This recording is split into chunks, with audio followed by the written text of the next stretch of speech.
तारीख पे तारीख, अफसर अपनी कार्य संस्कृति बदले। कुछ दिनों पहले ये लाइन मीडिया की सुर्खियों में छाई रही, खासकर सत्ता शासन और ब्यूरोक्रेसी में। इस बात को लेकर काफी हलचल रहा और अफरा तफरी का माहौल रहा ब्यूरोक्रेसी के बीच, खासकर कि सूबे के मुखिया ने ये क्या कह दिया। निश्चित तौर पर सीएम योगी की यह मंशा थी और यह उनकी इच्छा भी है कि अफसर सीधे तौर पर जनता दरबार में जो भी है, तहसील समाधान दिवस या जो भी जिस तरीके के उन शासन के निर्देश हैं, उसके स्तर पर वो अपना काम करें और सीधे तौर पर जनता से रूबरू हों और उनकी समस्याओं का निस्तारण हर संभव अपने शासन कार्यप्रणाली के तहत करें। जैसा कि देखने में आता है कि सीएम योगी अपनी तमाम व्यस्तताओं के बावजूद लखनऊ 5 के मार्ग अपने आवास पर हमेशा की तरह जनता दरबार लगाते हैं और उसके बाद जब वो गोरखपुर के दौरे पर होते हैं, उस व्यस्तता के बीच भी वह जनता दरबार नहीं लगाना भूलते। स्पष्ट तौर पर उनका साफ संदेश है कि जब सूबे का मुखिया इस तरीके से जनता की समस्याओं को लेकर अति गंभीर है और अपनी तमाम व्यस्तताओं के बीच जनता से सीधे तौर पर रूबरू होकर काम करता है, तो ऐसे में शासन से जुड़े जो अफसर हैं और प्रशासन, खासकर जिला तहसील मुख्यालयों पर जो अफसर हैं, वह भी अपने कार्य संस्कृति में बदलाव लाएं, नहीं तो नतीजे भुगतने को तैयार रहें। एक ऐसे ही अफसर अगर आप देखें तो लखनऊ में दूसरी तरफ महिला अफसरों का जो एक एक श्रेणी है, जो उनकी पंक्ति है, उसमें वो काफी बेहतरीन कार्य कर रही हैं। लखनऊ की मंडलायुक्त जैसे डॉक्टर रोशन जैकब, बांदा की डीएम दुर्गा शक्ति नागपाल और इसमें मौजूदा खनन निदेशक माला श्रीवास्तव, निश्चित तौर पर उनको लेकर सरकार की मंशा साफ जाहिर है और उनका भरोसा इन महिला अफसरों पर बढ़ता जा रहा है। स्पष्ट संकेत है, अगर विश्वस्त सूत्रों की माने तो महिला अफसरों को आगे बढ़ाने का काम योगी सरकार कर रही है और साथ ही साथ कदम ताल मिलाते हुए उनकी शक्ति को भी मिशन शक्ति के तौर पर आगे बढ़ाने का काम कर रही है। इस समय हमारी खबरिया टॉप की टीम पूर्वांचल जिला मुख्यालय जौनपुर से 30 किलोमीटर दूर केराकत तहसील परिसर में है और जैसा कि बताया पहले से ही, इस समय हम लोग चुनावी दौरे पर निकले हुए हैं। साथ ही साथ बात अपनी माटी की, बात अपनी संस्कृति की, बात सरकार की, बात सत्ता की, बात जनता की और आइए अब बात करते हैं ब्यूरोक्रेसी की।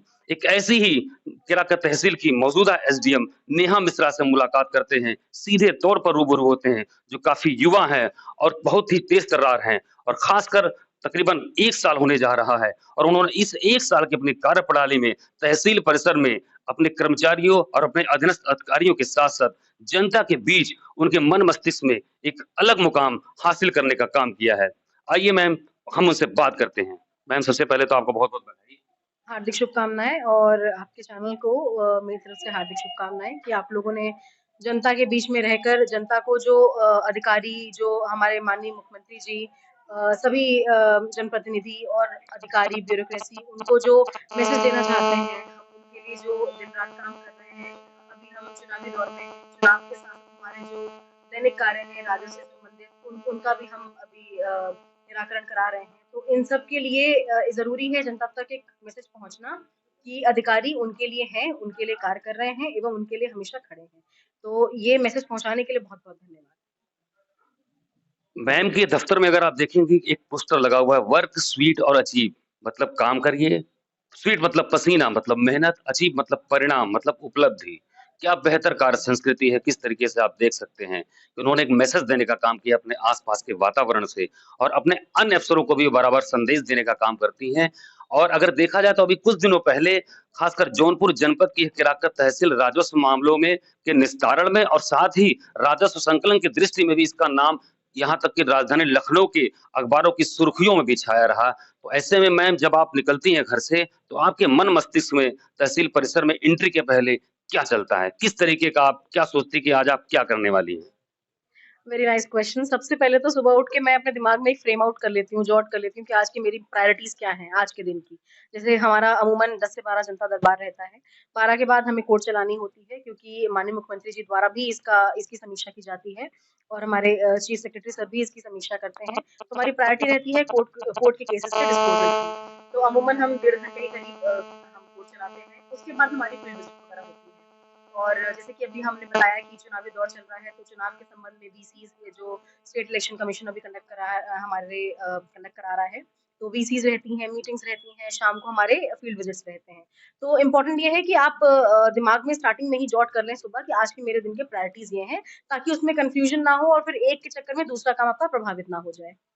मतलब देखिए, आप एक प्रशासनिक अफ़सर होते हुए दिन सुबह उठते ही ये अपना एक मैसेज अपने दिमाग में कंडक्ट कर लेती हैं, किस तरीके से हमको आज दिन भर की रूटीन में काम करना है। क्योंकि अगर देखा जाए तो केराका तहसील का ज्योग्राफी अगर आप भौगोलिक विस्तारण देखें, तो ये जौनपुर जनपद की सबसे बड़ी तहसील है। यहाँ की आबादी बहुत है और बीच में गोमती नदी कहीं न कहीं इसको बाँटने का काम करती है। तो इसका वृहद जो क्षेत्र है, ऐसे में प्रशासनिक जो दक्षता है, जो कार्यक्षमता है, उसका दायरा बहुत बड़ा होता है और जो भी यहाँ पे एसडीएम आता है, जो भी अधिकारी आता है, उसका दायरा बढ़ जाता है। उसको तरह-तरह के लोगों से मिलने पड़ते हैं, तरह-तरह की समस्याएँ होती हैं। मैम, जैसा देखने में आता है कि अभी कई जनपदों के कई तहसीलों में बीते दिनों लगातार जैसा कि योगी सरकार का एक बहुत बड़ा सख्त मैसेज है कि भ्रष्टाचार पर ज़ीरो टॉलरेंस, तमाम ऐसे लेखपाल या तमाम ऐसे राजस्व कर्मी जो है रिश्वत लेते पकड़े गए और रंगे गिरफ्तार हुए। तो किस तरीके से आप अपने लेखपालों को या अपने अधीनस्थ मातहत अधिकारियों को, राजस्व कर्मियों को मॉनिटरिंग या उनको आप कंट्रोलिंग करने का काम करती हैं? सबसे पहले तो जब मैं आई थी तो यहाँ कुछ मुझे ऐसी शिकायतें मिली थी, जो शिकायतें बड़ी ही अप्रिय सी लगी मुझे। तो सबसे पहले तो मैंने क्लियर कर दिया कि कहीं न कहीं लेखपाल या कानूनगो हमारे सबॉर्डिनेट्स हैं, उनका प्रोटेक्शन भी हमारी ज़िम्मेदारी है। बट एट द एंड हमको ये भी एन्श्योर करना है कि तहसील में ऐसा कोई भी कार्य ना हो, जिससे हमारी छवि खराब हो या जनता के जो दिमाग में हमारे लिए ट्रस्ट है, वो ट्रस्ट खराब हो। तो मैंने क्लियर मैसेज सबको दे दिया कि अगर ऐसी कोई भी बात, इस प्रकार की कोई बात मुझे सुनने में आती है और अगर मैंने उसे क्रॉस वेरीफाई कराया, उस पे जाँच बिठाई और आप सही पाए गए, तो मेरे कार्यकाल में तो आप नौकरी नहीं कर पाएँगे। मेरे का इसी के चलते मैंने काफ़ी लोगों को कार्यालय से भी अटैच कर दिया था, जिनकी शिकायतें थीं, क्योंकि एक लेसन मिलना भी ज़रूरी है कि अगर आप काम नहीं करेंगे या उस तरीके से काम नहीं करेंगे, जिस तरीके से सरकार आपसे अपेक्षा करती है और अपने वेस्टेड इंटरेस्ट से काम करेंगे, तो उसका परिणाम फिर अच्छा नहीं होगा। जनता के बाद इस तरीके से सरकार की नुमाइंदगी करना प्रशासनिक तौर पर वाक़ई बहुत ही वृहद जो क्षेत्र है, ऐसे में प्रशासनिक जो दक्षता है, जो कार्यक्षमता है, उसका दायरा बहुत बड़ा होता है और जो भी यहाँ पे एसडीएम आता है, जो भी अधिकारी आता है, उसका दायरा बढ़ जाता है। उसको तरह-तरह के लोगों से मिलने पड़ते हैं, तरह-तरह की समस्याएँ होती हैं। मैम, जैसा देखने में आता है कि अभी कई जनपदों के कई तहसीलों में बीते दिनों लगातार जैसा कि योगी सरकार का एक बहुत बड़ा सख्त मैसेज है कि भ्रष्टाचार पर ज़ीरो टॉलरेंस, तमाम ऐसे लेखपाल या तमाम ऐसे राजस्व कर्मी जो है रिश्वत लेते पकड़े गए और रंगे गिरफ्तार हुए। तो किस तरीके से आप अपने लेखपालों को या अपने अधीनस्थ मातहत अधिकारियों को, राजस्व कर्मियों को मॉनिटरिंग या उनको आप कंट्रोलिंग करने का काम करती हैं? सबसे पहले तो जब मैं आई थी तो यहाँ कुछ मुझे ऐसी शिकायतें मिली थी, जो शिकायतें बड़ी ही अप्रिय सी लगी मुझे। तो सबसे पहले तो मैंने क्लियर कर दिया कि कहीं न कहीं लेखपाल या कानूनगो हमारे सबॉर्डिनेट्स हैं, उनका प्रोटेक्शन भी हमारी ज़िम्मेदारी है। बट एट द एंड हमको ये भी एन्श्योर करना है कि तहसील में ऐसा कोई भी कार्य ना हो, जिससे हमारी छवि खराब हो या जनता के जो दिमाग में हमारे लिए ट्रस्ट है, वो ट्रस्ट खराब हो। तो मैंने क्लियर मैसेज सबको दे दिया कि अगर ऐसी कोई भी बात, इस प्रकार की कोई बात मुझे सुनने में आती है और अगर मैंने उसे क्रॉस वेरीफाई कराया, उस पे जाँच बिठाई और आप सही पाए गए, तो मेरे कार्यकाल में तो आप नौकरी नहीं कर पाएँगे। मेरे का इसी के चलते मैंने काफ़ी लोगों को कार्यालय से भी अटैच कर दिया था, जिनकी शिकायतें थीं, क्योंकि एक लेसन मिलना भी ज़रूरी है कि अगर आप काम नहीं करेंगे या उस तरीके से काम नहीं करेंगे, जिस तरीके से सरकार आपसे अपेक्षा करती है और अपने वेस्टेड इंटरेस्ट से काम करेंगे, तो उसका परिणाम फिर अच्छा नहीं होगा। जनता के बाद इस तरीके से सरकार की नुमाइंदगी करना प्रशासनिक तौर पर वाक़ई बहुत ही ज़बरदस्त और ज़मीनी कामकाज कहा जाएगा।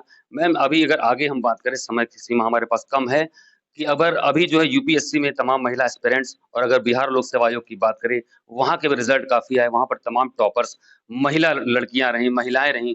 उनके लिए बतौर प्रशासनिक अफ़सर रहीं, क्या आपका संदेश है और किस तरीके से महिला अफ़सरों के लिए आप क्या कहना चाहेंगी कि वह जो एक इस पुरुष प्रधान समाज में जो कहा जाता है, माना जाता है, हालाँकि ऐसा अब नहीं रह गया। धीरे-धीरे महिलाएँ हर क्षेत्र में आगे बढ़ रही हैं। इस प्रशासनिक कार्यप्रणाली में किस तरीके से दबावों से वो बाहर निकले और अपने कार्य संस्कृति को बेहतर बनाने का काम करेगा कि जनता के अनुरूप वो काम कर सके, सरकार की मंशा के अनुरूप काम कर सकें। क्या कहना चाहेंगी आप? देखिए, ये बात किसी से नहीं छुपी है कि पुश्तों से महिलाओं ने ही घर को सँभाला है और एक महिला जो पूरे घर को और 20-25 लोगों के परिवार को सँभाल सकती है, सुबह के नाश्ते से लेके रात के खाने तक और फिर अगले दिन क्या बनना है, कैसे क्या होना है, इसको मैनेज कर सकती है। तो तहसील मुझे ऐसा लगता है, ये मेरा पर्सनल एक्सपीरियंस है और बहुत से ऐसे आपको रिसर्च आर्टिकल्स भी मिल जाएँगे जिसमें स्पष्ट है कि महिलाएँ बहुत ही बेस्ट मैनेजर्स और बेस्ट एडमिनिस्ट्रेटर्स होती हैं। उसका कारण ये है कि वो मैनेजमेंट स्किल्स उनके अंदर बहुत अच्छी होती हैं। मैं यहाँ किसी एक वर्ग या किसी लिंग को डाउन नहीं करना चाह रही हूँ, बट मैं बता रही हूँ कि मुझे ऐसा लगता है कि हमारे प्रशासन में ब्यूरोक्रेसी में और महिलाओं की आवश्यकता है। जैसे अभी हम देखें तो अनुपात रेशियो काफ़ी कम है महिलाओं का, बट जहाँ-जहाँ महिलाएँ रही हैं, वहाँ उन्होंने छाप भी छोड़ी है, एक अलग काम करने का तरीका भी होता है और कहीं न कहीं जो काम की प्रायोरिटी होती है, बड़े अच्छे से उसको ऑर्गनाइज़ तरीके से काम करके अपने जो उद्देश्य होते होते हैं, उद्देश्य तक पहुँच पाती हैं। तो मुझे लगता है और महिलाओं को इसमें आगे आना चाहिए, एस्पिरेंट्स को भी बहुत लगन से मेहनत करनी चाहिए और सरकार की जो नीतियाँ हैं जिसमें इतना फ़ोकस किया गया है महिलाओं के आगे बढ़ने पर, महिलाओं के विकास पर, महिलाओं के ग्रोथ पर, उन सब का हमको भरपूर फ़ायदा उठाना चाहिए और महिलाओं तक ये लाभ पहुँचाना चाहिए, क्योंकि जब सरकार हमें इतना आगे बढ़ाने के लिए कार्य कर रही है, तो क्यों ना हम खुद को भी एक पुश दें और क्यों ना ब्यूरोक्रेसी से भी हम अब उसको पुश कर रहे हैं। Women are the best administrators and manager, जैसा कि मैम ने कहा, ये पंक्ति तमाम जगह आपको बड़े-बड़े जो है किताबों में और बड़े-बड़े राइटर्स इसको कोट करते हुए मिलेंगे। और जो कहा जाता है, बहुत ही खूबसूरत इन्होंने पंक्तियाँ कहीं कि तहसील मेरा परिवार है। अगर ऐसा मैसेज, ऐसा संदेश तमाम ऐसे प्रदेश की महिलाएँ, महिला अफ़सरों के बीच उनके मन मस्तिष्क में बैठ जाए, तो वाक़ई इस सरकार का काम काफ़ी आसान हो जाएगा। क्योंकि उत्तर प्रदेश बहुत बड़ी आबादी वाला प्रदेश है और यहाँ पर 80 लोकसभा सीटें हैं, 75 जनपद है और 351 तहसील है। तो आप मान सकते हैं कि यहाँ पर प्रशासन की कितनी बड़ी भूमिका होती है कि किस तरीके से जो है खासकर सरकार बराबर चिंतित रहती है कि राजस्व मामलों को लेकर और तमाम जो वाद विवाद, जमीनी विवाद हैं, ऐसे तमाम विवाद हैं जो कहीं न कहीं आगे चलकर ये क्रिमिनल एक्टिविटीज़ का रूप ले लेती हैं। तो अगर शुरू में ही इनको दबा दिया जाए, इनका निस्तारण या निवारण कर दिया जाए, तो आगे ऐसी समस्याएँ पैदा होंगी ही नहीं। तो अभी आगे भी हम इसी तरीके से आपको पूर्वांचल के तमाम प्रशासनिक अफ़सरों के साथ रूबरू होते हुए दिखाएँगे। खबरिया टॉप की टीम के साथ कुमार रवि, कैमरामैन मोहम्मद नईम के साथ।